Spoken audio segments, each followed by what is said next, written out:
Last time we did one over here before a game. It's been a long time, right? Never. Huh? No. Never? All right, here we go. Let's start something then. All right, questions, go ahead. You guys got a bunch. Yeah, don't everybody start at the same You want time. to make a statement? I'm not gonna make a statement because I know, Chip, you're gonna make my statement for me with your first question, so I'm listening. How much has Jalen Brady? No, Chip's first. Chip gets to go first.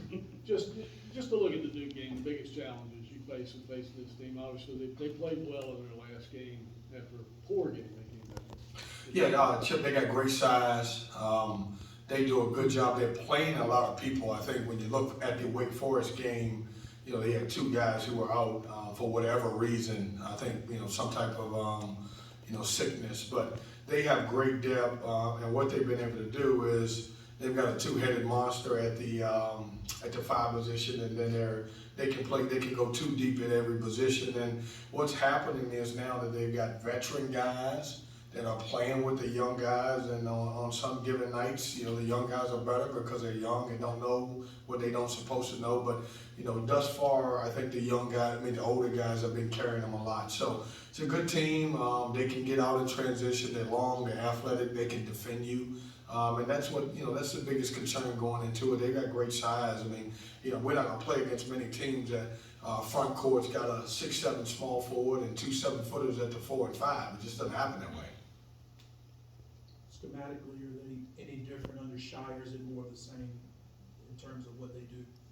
I think he runs a little bit more sets than maybe Coach K, but that's just, I haven't played against him. That's probably a question that, we can be asked, after I've played a couple games that we got to play against them. But, they're still the same talent, and that's what makes a difference. I mean, if you look at them, they're one of the rosters, they have one of the most talented rosters in the country, and, a lot of those guys you will see playing, soon in the NBA. Kevin, when they have a lot of ability to play a lot of different lineups, they were talking about that earlier today, even for some of their players, it's been kind of a learning process of their roles that can change depending on the lineup they put out. How difficult is it to prepare in the sense that they seem like they have a lot of pivots they can make with a lineup? Yeah, it's different because, I think because of some guys being out, they have been able to experiment with a lot of different lineups, and it's actually worked for them. And so it's got a lot of guys, a lot of experience in different situations. For us, we're concentrating more on the basics and what we need to do, and try to go over as many things as we can go over. We don't know who's going to start. We just know that at some point we think that they're going to play 9 to 10 guys at some point. How much has Jalen Blake's changed what they do? Well, he's making shots. Early in the year, I was able to catch a couple games, and they didn't shoot the ball well. And when you look at what he did against Wake Forest and making shots, it completely changes them. It gives them 2 guards that, obviously Jeremy Roach has been around for a long time and done a great job, but when you add him beside him and the way he's playing, it gives them another dimension. And quite frankly, it gives you an older guy that's been around and knows how to play a little bit. How do you think you guys have adjusted since Deshaun's injury of, figuring out what you guys are going to look like without him? Yeah, that's a really good question, and here's why. We thought we had it figured out. We were fortunate enough to be able to play 2 centers, completely different guys. And Deshaun was a guy who I think averaged 9 points and 7 rebounds. We never ran a play for him. He was a guy who would just run the floor. He would set great screens. He would rim run, get offensive rebounds. And then we would bring DJ in, who was more of a half-court natural scorer. It completely changed our team, when he went out, because DJ was probably playing about 18 minutes a game, Deshaun 22. And then we had to figure out how do we adjust, and DJ ended up playing a lot more minutes than we would like.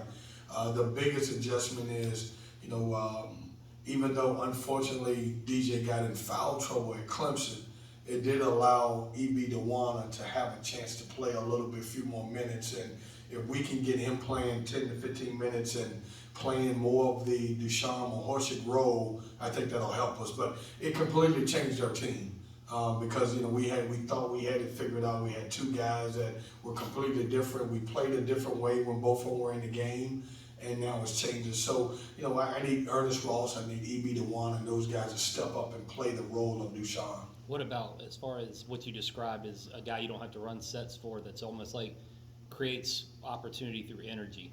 Do you think you guys have been able to, that's something that's not an X's and O's thing necessarily. No. Is that something you think you guys can find a replacement for beyond just the skill set? Yeah, that, and I say this all the time, that is a skill. A guy that can play and just can rebound the basketball. We're going to rely on EB, and I talked to, he started, I think, 27 games last year. And he got to the point where he just played hard. And we want to get him to play that role. It is hard to get that role in today's time because everybody's thinking more about scoring the basketball. When you look at Dushan, he's a throwback. He's an older guy. Doesn't need the basketball to be successful. And if we can get a guy like EB to play that role, I think it'll help our team. Do you need more out of Jack Clark? I don't. He has more to give. Yeah, I don't think it's more. I think what happened with Jack is we all, including myself, we all went into the season thinking he was going to shoot 40% from three. I mean, and that's unrealistic when you look at his career and the way he shot 3-pointers and his percentage. I would say he's doing everything we want him to do. He's leading us in rebounding. He's getting out and getting steals. He's playing hard. We wish he was shooting it a little bit better, but I think, Chip, maybe that'll come later on in the year. But right now, I'm getting everything that I need from him until the shots start going behind the 3-point line. Turquavian, I know you give him the green light and a lot of freedom offensively. Do you have to dial him back at times during games if he misses 5 or 6 in a row? Man, I don't doubt that kid. He and I have talked about what's a good shot for him and what we need for the team. And I think you look at the Clemson game, for example, and I know that's what we're touching on, Chip. I don't think he had played well against Clemson. I know he hadn't, as we all know. And I think it was one of those games where I'm going to figure out how to play well.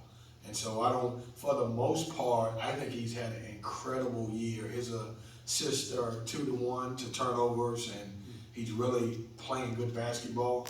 I hope we can just remove that game where he took 21 shots and 5 for 21. But I think it was more who he was playing against opposed to him trying to be selfish.